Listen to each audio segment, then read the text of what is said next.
What's up, guys? Welcome back to another review, and I'm going to be doing a pros and cons approach to 2017's Power Rangers. Let's waste no time, let's get into it. Pros. I like the cast of the new Rangers. I thought for the most part, the actors did a good job of what they were given. I thought their characters were very interesting and very different than how they were portrayed in the TV show. And I'll give you the examples. Darcy Montgomery plays Jason Scott, the Red Ranger. I like his character. I like how he went from being like the star quarterback, pretty much the town hero, and just one screw-up pretty much ruins his chances at making something of himself. But at the same time, I like how they don't portray Jason as a bad guy, because he's not portrayed as a bad guy. He's a good guy who makes stupid mistakes. He has natural leadership qualities. He just needs someone to bring it out of him. And I like how that I like how that arc progresses throughout the film. I like the relationships Jason has. I like the parallel relationships he has with his father and with Zordon, which I thought really works for him. And those two relationships really light a fire under his ass to embrace that leadership quality that he has within him, which is what the Red Ranger is. The Red Ranger is the leader of the Power Rangers, and Jason Scott needs to be that leader. And like I said, I thought his character was well handled throughout the movie. R.J. Cyler plays Billy Cranston, the Blue Ranger. I thought R.J. Cyler was very funny as Billy the Blue Ranger. I like the whole idea of him being autistic. I like how the movie handled it. It didn't like pound it in your face. And at the same time, it didn't like disrespect any people who are autistic. It actually handled it, in a respectful manner to me. And I like how it included all those little bits. How because the way his brain functions, he can't respond to things the way we would normally respond to. Like when Jason starts hugging him, he doesn't know how to respond to that. And I also like the little bit he has, how he would always go up to this mountain with his dad, but ever since his dad passed away, he goes up there alone. And since he became friends with Jason and the other Rangers, he actually enjoys going up to the mountain now, because it doesn't make him miss his father as much, because now he's with people he calls his friends. So I like that character arc. I like that little character arc that Billy was going through, which I thought was really well handled. Naomi Scott plays Kimberly Hart, the Pink Ranger, and I'm not a fan of Naomi Scott as an actress. I didn't think she was all that great in this movie. There were some moments where she was okay, and then there were other moments where she come across as a little bit flat, a little bit wooden, and I'm just not a fan of her acting. She didn't do it for me in this movie. And her character was, like Kimberly, she was a cheerleader, but only this Kimberly was more of a bitch because, she did a stupid thing, and it pretty much, and the whole thing that she did was that some guy sent her a picture of some girl, and then some girl sent her one of her friends sent her like a picture of herself, of her friend who was looking very risque in a way, and then she sent this picture to some guy saying, "This is the type of girl you want to bring home to mom." And then the principal shows this picture to the girl's dad, and he's like, heartbroken and sad, and Kimberly is like, "I'm a bad person," and all that nonsense. And I'm like, you know what? I think Kimberly would have been much better if she was written the way she was in the TV show, only in a more like 2017 way, because I'm not digging what you're doing with Kimberly. I don't know. It wasn't working with me. I didn't like it at all. I didn't like Kimberly's character in this movie. And that goes for me, like, not really caring about the actress in general, but I didn't like Kimberly's character, but I did like her interactions with the other character, you know what I mean? It's weird. Like, I like the friendship she developed with Trini. I like the friendship she developed with pretty much everyone in the movie. And I also was liking the idea of linking up Kimberly and Jason in a romantic angle. Of course, it doesn't really go anywhere because midway through the movie, they have one conversation, and then it's pretty much abandoned. There's no payoff to the romantic tension building up between Kimberly and Jason, which I thought was a mistake. Because I saw a deleted scene where they share a kiss, and if they would have kept that scene in, it would have paid off the whole romantic tension that was going on with those two throughout the movie. To me, it's just like a wasted storyline. So yeah, I think Kimberly could have been written a whole lot better than what she was, and you could have gotten a much better actress to play off the character that she eventually has in the movie, because I don't think Naomi Scott pulled it off that great, in my opinion. We have Becky G, who plays Trini, the Yellow Ranger, and Becky G was okay. I like her better than Naomi Scott as an actress, but there are some scenes where she can come across like a little wooden and a little whiny and annoying. But then as the movie progresses, she gets more and more likable to me.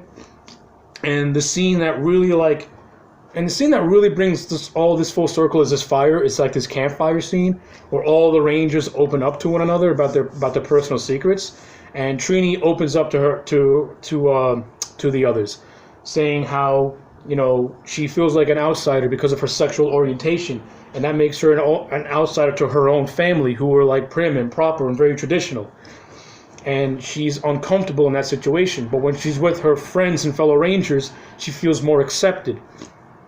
So I like that little character. And once that campfire scene ended, that's where Trini to me got more and more likable, because now she opened up more and she's not closed. That's where Trini, got more likable, because now she's being more open and expressive, and not so brooding in a way, which can get annoying. Like brooding is good. But after a while, you gotta start showing some flashes of fucking life, because if you don't, then you're just gonna come across a very boring character. At first, that was Trini, but then she got much better later on, and that's where Becky G's acting got better later on. And that's where she overshadowed Naomi Scott. And not only in acting, but in character also. And then we have Ludi Lin, who plays Zack the Black Ranger, and I like Ludi Lin as Zack the Black Ranger. I like how they portrayed Zack as a daredevil type of character who does like insane things, and I also like his character because we find out that the reason why he does these things is because his mom is dying, and to him, he cannot stand to see someone he loves, just struggle with the sickness, and that's why he's like barely at home. He's always out, because his way of like hiding and masking the pain that he's feeling is to do these crazy things. And we can relate to something like that. Like, people can relate to having to deal with someone we care about just dying and just struggling. We see that, and it breaks your heart. It breaks our hearts to see something like that. So we have to do insane things to mask our own pain so that we don't have to feel that pain. So I like how they gave that to Zack and made him more dimensional. It gave him more dimension as a character. And like I said, the whole campfire scene is the scene where all these Rangers pour out their hearts, and that's how they all connect, not only as a team, but as friends. And the Power Rangers are friends first and a team second. And the campfire scene perfectly encapsulated that. Good stuff. Bill Hader as Alpha 5. I'm a Bill Hader fan. I think he's really, really funny, and I loved him as Alpha 5. He was great. I like the budding friendship he and Billy have, because in the original TV show, Billy Cranston pretty much understands how the command center works, and later on as the show goes, he pretty much becomes like, Alpha 5's command center partner in a way. So I like how the movie was building and hinting at that with him and Alpha, which is great. And I like the little relationship he and Alpha 5 have, which is done good. And I also like the little scene, this little training scene where Alpha is showing them how to fight the putties, which I thought was pretty funny too. And I also like Alpha's introduction scenes where he fights off the Rangers because he thinks they're intruders. So that's all well and good too. But my favorite character, without shadow of a doubt, Zordon, played by Bryan Cranston. I love Bryan Cranston. I love Zordon in this movie. The Zordon in this movie, he's not a talking head exposition fairy. This is a Zordon with dimension. This is a Zordon with depth. This is a Zordon with a character arc, with a clear-cut character arc. We find out that Zordon and Rita were once Rangers on the same team, but then Rita double-crossed Zordon and his Rangers and pretty much killed them.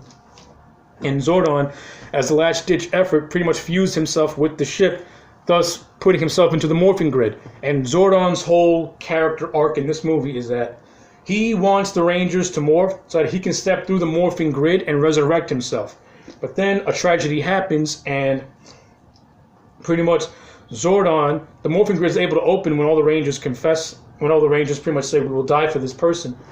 The morphing grid opens, and Zordon's chance to resurrect himself he chooses to resurrect the fallen Ranger instead, thus accepting the fact that his team died, but that doesn't mean that this team has to die also. That doesn't mean he needs, and it also means that he is willing and ready to accept this new team of Rangers, and that he is going to stay largely and he's going to mentor these Rangers and be a father figure to them the best that he could.